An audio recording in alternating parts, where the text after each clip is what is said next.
prostě souběžně, ale nenavazuje. To, co je tady další dobu, dobrý den. Tady je vlastně, když se Můžeme vás pozvat kluba, chtěla byste se na něco zeptat. vlastně taková velká A chtěla byste... Dobrý, já si to hledám na a internetu. povede Dobrá, přes ty Akorát to máte. já jsem se chtěla zeptat na to, No, jestli okupace je zločin, že jo? nárození. okupace Je zločin, že jo? určitě. Určitě je to zločin, že jo? Krym se nemá okupovat, je to zločin. Je to tak? Nemá být okupovaný. A je vždycky zločin okupace, nebo jenom někdy? Třeba když proto jsou nějaké důvody, tak může se zločin. Jako pro mě je ta okupace. Já si myslím, že to jako určitě každá okupace je zločin. Jo, a víte, že Izrael okupuje Palestínu protiprávně? A jako celou Palestínu? Tu část, kterou okupuje, prostě západní břeh. Dobrý den. Dobrý den. Já se ptám na tu okupaci, jestli je to vždycky zločin. Paní Langšádlová říkala, že to je vždycky zločin, okupace. Víte, ale tam je teda hodně komplikovaná ta situace. Počkejte, ale tady já se jenom A ptám, víte jestli o tom, je to že zločin nebo není. že Izrael, počkejte, jenom se ho řekněme ještě, že Izrael se před 20 lety z Gazy stáhnul. To ale víte západní určitě. břeh okupuje stále. Že si tam stáhnul a že vlastně jsou tam mohli Palestinci přes 20 let hospodařit sami. Ale A západní výsledkem břeh je, okupuje stále. neokupuje ho celý. Ne, jsou Celý tam ne. osady. To není, Ale Mezinárodní soudní dvůr vydal minulý rok v červenci zprávu, že okupuje a že se má stáhnout ze všeho. To je samozřejmě hrozně citlivá otázka jako pro Izrael a pro uspořádání, ale já si myslím, že to řešení musí být tak, jak my to máme vlastně i v programu a jak je to dlouhodobě politika české vlády, dvoustátní řešení. A víte, proč nevzniklo to dvoustátní řešení? Protože jsou tam ty osady například. Ne, můžu vám to taky vysvětlit. Když vznikl stát Izrael na přelomu let 47-48, tak OSN navrhovalo... Přesně roku 48. Já vím, ale ono se ho připravovalo jako už v tom roce 47. Tak vlastně byl návrh OSN, který byl schválen na to dvoustátní řešení a tam by tenkrát došlo k přestěhování poměrně malého počtu lidí. A víte, kdo to zablokoval? Ten vznik státu Palestina, víte, kdo to zablokoval? Arabský státy a Turecko. Protože tenkrát vlastně byla ta velká šance, aby vzniklo dvoustátní řešení. A proto teda má právo do dneška ho okupovat, protože cizí státy rozhodly za Palestince, jo? A myslíte si, že my měli rozhodli tenkrát vlastně Jordánsko to začalo to takže když my dva se popereme a vy řeknete jednoho zavřem do vězení, tak je to správně. Já vám řeknu jednu věc. Já se velmi snažím o to, aby byla zajištěna humanitární pomoc Gaze. I při setkání se zástupci Knesetu, asi bych to neměla říkat, napsala jsem mi osobní dopis izraelský velvyslankyni, i při jakýchkoliv setkání, tak opravdu apeluji na Izraelce, aby byla zajištěna humanitární pomoc Gaze. Víte, že když potom v OSN nebo v Evropské unii Česká republika hlasuje proti těm rezolucím, takže to jako pomůže vaše přímluva osobní. Jo? Ano, já si myslím, že je potřeba se spojenci mluvit. Ale to, že jsme hlasovali proti, no, jednak, aby se tam pustilo, aby tlačili Izrael. Asi se na všem nemusíme shodnout, ale úplně zřejmý je s ohledem na historii přetlačování a dlouhodobý fungování teroristických organizací a konkrétně Hamásu, který si bral Palestince za rukojmí. A proto já fakt nemám žádný pochopení. To, že budovali prostě pod školami, pod nemocnicemi svoje kryty, že využívali lidské štíty pro to, aby mohli dál rozvíjet svoji aktivitu. A ve výsledku to byli oni, kdo vyvolali tuhle válku. O tom žádný spor neexistuje. To tak prostě bylo. Mně vadí, že teď opravdu postup izraelské armády blokuje humanitární pomoc a proto jsme aktivní. Ale to, že prostě... Jste aktivní, že s nimi, jak podle slov vašich říkáte, a můžete mi poslat ten e-mail nebo to nahrávku, kde s nimi mluvíte, protože jako když potom hlasujeme proti v Evropské unii a v protože OSN, v žádném případě nechceme dopustit to, aby se na druhou stranu jako úplně pomíleně hledělo na to, že vlastně je jedno, že tady reálně tu válku započal Hamás svým teroristickým útokem. To je stejný, jako kdybyste řekla, že vlastně je jedno, jestli válku na Ukrajině začalo Rusko nebo Ukrajina. A vy nevíte, že Izrael měl své teroristické organizace Hagana, Irgu, že zavraždili hraběte Bernadota, který se tam snažil o to právě, aby to rozdělení Palestiny probíhalo v klidu a trval na tom, že že ti uprchlíci, že palestinští mají právo na návrat. Je to v rezoluci OSN, že mají právo na návrat. Hrabě Bernardo to chtěl mírově s nimi vyjednat a oni ho sami židovští teroristé zavraždili. Takže židovští teroristické organizace vám nevadí, ale Hamas vám... A víte, kdy vzniknul Hamas? A víte, kdy byla první intifáda? Kdy byly první odboj proti okupaci? Ten zmíněný případ neznám, musím si nastudovat. Vy neznáte hraběte Bernadota? Zavraždili židovští Haganu, znáte? O Irgonu jste slyšel někdy? Podívám se na to. Palmách, jo, neznáte to. Ale říkáte, že Hamas je ten, který dělá terorismus, ale že ho dělal židovský, teda ten sionistický, izraelský organizace, že ho dělali už 100 let, to nevíte. To se moc omlouvám, ale teď používáte fakt demagogické argumenty. Jo. Já jsem hovořil o reálně teroristickým útoku na osady, který odstartovali válku. Slyšel jste třeba o masakru vesnice Tantura a Deir Yassin? Že to teroristické, izraelské, sionistické tenkrát organizace, že je vyvraždili? Vzájemných konfliktů. Akorát omlouvám se, to, jakým způsobem Hamas vstupoval do palestinské samosprávy, to, jak byla provázaná palestinská samospráva s Hamásem, bohužel vrhá na Palestinu a na palestinské samosprávě prostě špatný svět. Když je stát okupovaný nebo území, je tam odboj? Může být. Může být. Takže Palestinci na to mají uznané právo, protože jsou okupovaní, rozhodl tam Mezinárodní soudní dvůr, že jsou okupovaní, tak taky mají právo na odboj. Akorát víte, v čem je problém? Že vedle toho tam prostě působí teroristická organizace, která samozřejmě se bohužel provázala do samospráv palestinské. No, oni ho zvolili jako stranu. Je teroristická organizace, tak to se omlouvám, to těžko můžete pokládat. To je politická strana, která má jedno křídlo vojenský, ale většina toho Hamásu je politická strana, která zajišťuje administrativu, prostě třeba odvoz odpadů, policie, akorát jako já nepřipustím relativizaci, a fakt nepřipustím relativizaci toho sprostého útoku v rámci festivalu. Je mi to líto. Tady se prostě neshodneme. 67 do roku, já nevím, do roku 2023 Izrael zavraždil třeba 7 000 Palestinců, tudíž každý rok stejný počet, jako bylo bychom zavražděno. museli ale na misky váh dát přesně tak útoky Hamásu na izraelský území. To není záležitost, kterou byste mohla takhle v čase rozříznout a říct, tak za to může jako Izrael, za to může Palestina. Shodneme se asi na tom, že ta okupace je ten problém, že jo? Je to protiprávní a pokud by to území nebylo okupované, tak by tam nebyl odboj. Ale Gaza 20 let okupovaná nebyla a co je výsledkem válka? Jako okupovaná tím, že tam je kolemní zeď a tím, že je tam zeď, tím je taky okupovaná. Ale Gaza nebyla 20 let okupovaná. A je to svobodné, když nemají přístav, letiště a když je kolemní zeď. Kdybychom tady kolem Králu postavili zeď a řekli mi, nemůžete pryč, tak byste si myslela, že jsem okupovaná nebo ne, když by byla kolem mě zeď a nesměla jsem mimo Král. Ale vy si přece sama uvědomujete, že to, co říkáte, je fakt jako demagogický příměr. Protože pomíjíte historii vzniku jak státu Izrael, tak toho území. Že v Gaze bylo původně 80 000 obyvatel a že ještě v roce 50 tam Izraelci zničili města a vyhnali tisíce, tam vyhnali 220 000 palestinských prostě obyvatel. Vyhnali z jejich měst a vesnic ještě v roce 50, tam, kde je Aškelon, město Aškelon. V roce 1950 to město Aškelon, ono se předtím jmenovalo jinak, myslím, že nějaký Al-Masht arabsky. A v roce 1950 řekl Izrael, to se nám ještě hodí za hranicí té hranice příměří. A prostě vystěhovali ty lidi do Gazy, je nastrkali. Ale nic z toho přece nemůže ospravedlňovat jako útoky teroristů. A co teda ospravedlní to, že Palestinci jsou vyhnaní a okupovaní už od roku 1948.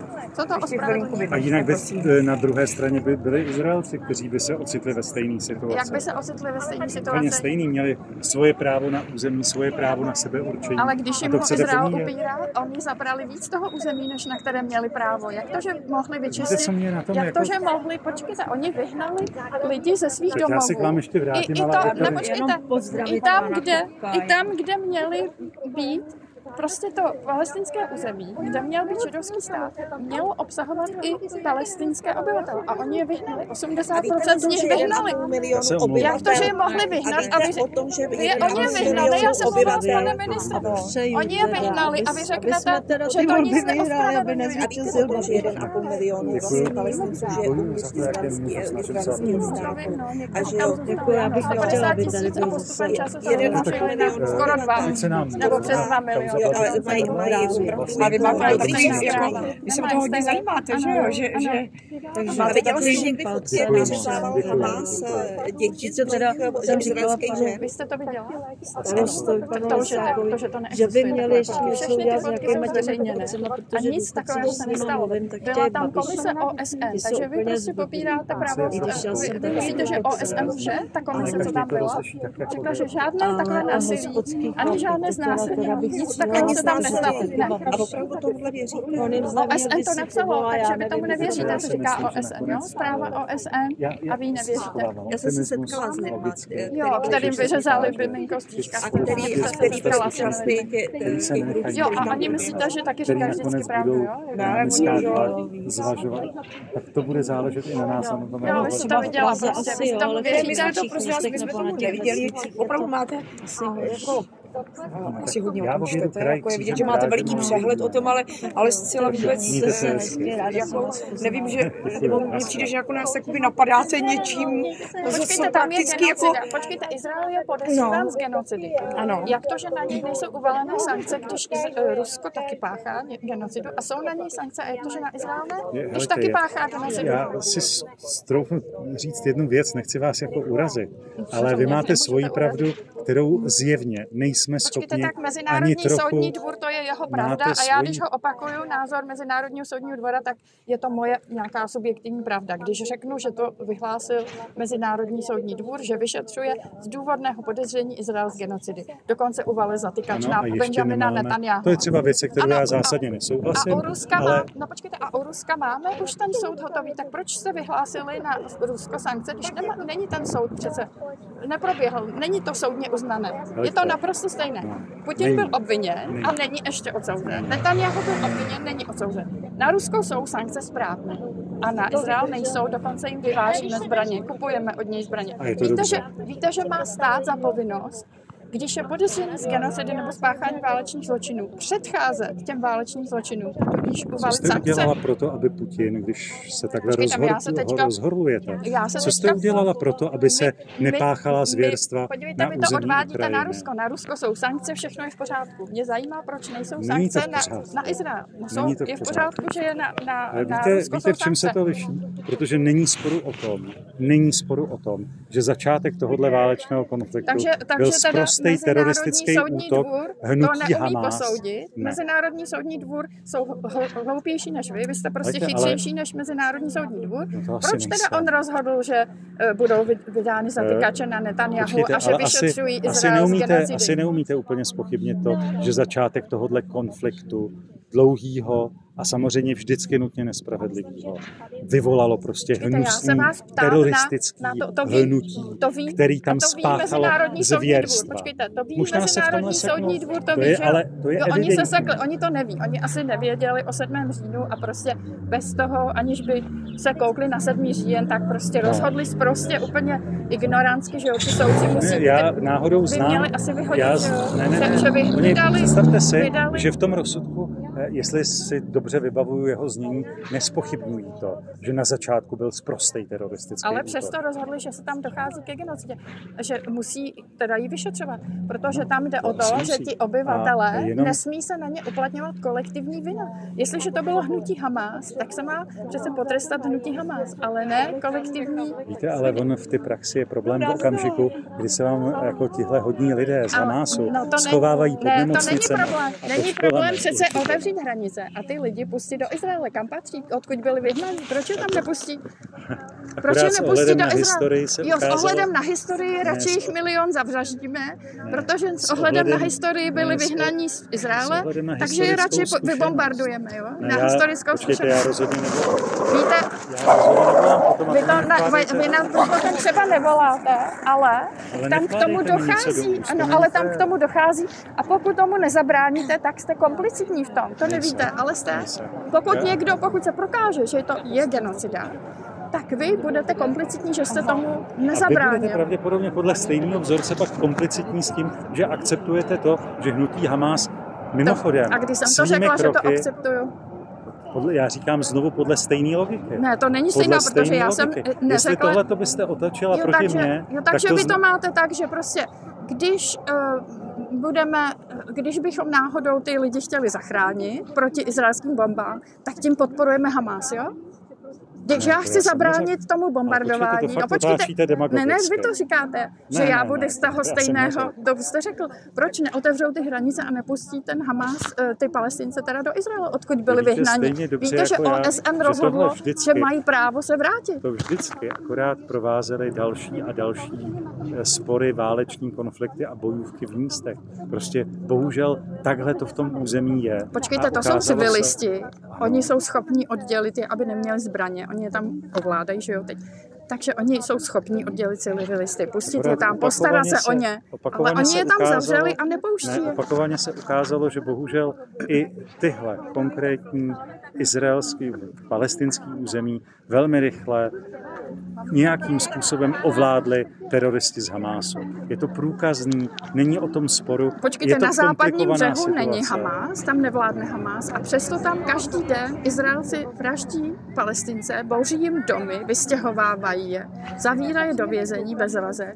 Tak jak to? Tam není Hamás, tam vládne Fatah, tak vy říkáte, že je to jenom o Hamásu, ale na západním břehu není. A taky je tam vystěhovávají a snaží se je vytlačit. Proč jim tam boří ty domy? Proč jim tam staví další osady?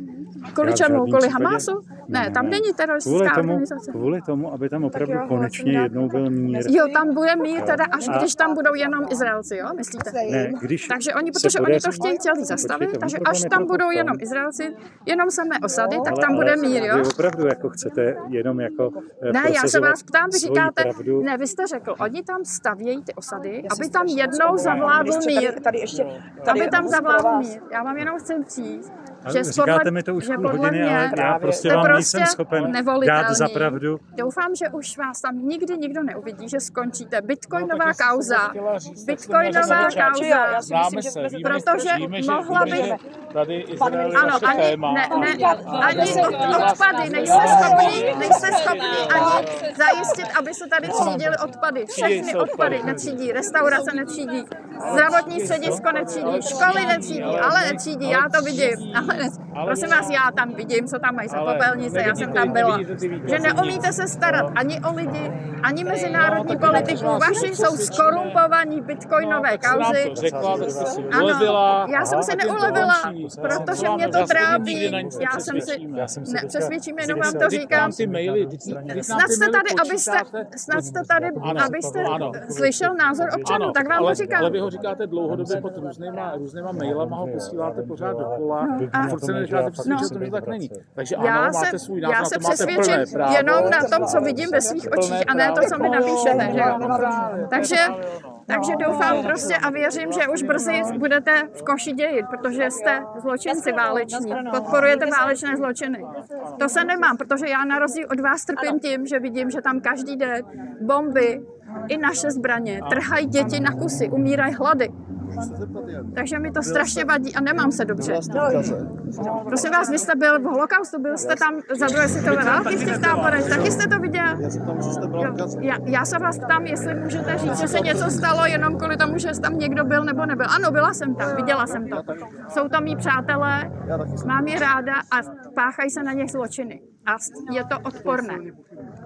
Jo, vy o čem silně pochopujete? Tam postupuje jak v rukavičkách. Jo, jak v rukavičkách jako postupuje. Ano. Jo, takže to, že tam je rozbombardovány všechny nemocnice, ano, školy. Vzor, jak bojovat v zastavěném území s takovouhle masou v podstatě lidí. A proč je nepustí?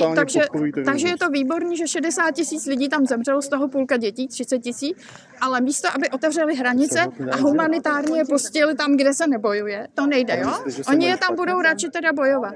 Vemte si, že Izrael je živý všechny. Prosím. Všechny živí. Jo, Izrael je živý. A proč jim sebral všechnu půdu, ze které si mohli něco pěstovat? Proč jim uzavřel všechny hranice? Proč jim uzavřel přístav a letiště? Oni nechtěli mít přístav, oni nechtěli. Oni tam byli doma, oni tam žijou tisíciletí. Podívejte, první intifáda byla kdy? Netuším. Netušíte. To ještě dávno nebyl Hamás, jo? To byla po té okupaci 67. Takže už tam byla první intifáda proti okupaci. Žádný Hamás nebyl. Byly tam křesťanský odbojové organizace. A vidíte, co tam je dnes? Vidíme, co tam je dnes, protože to podporujete tu okupaci. A pak každá okupaci... Ano, takže podporujete okupaci a pošlapáváte mezinárodní právo a lidská práva.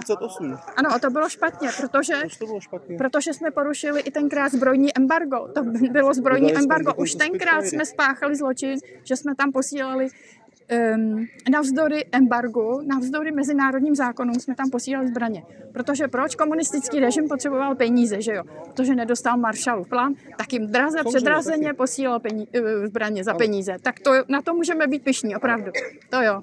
Jste prostě z rudy.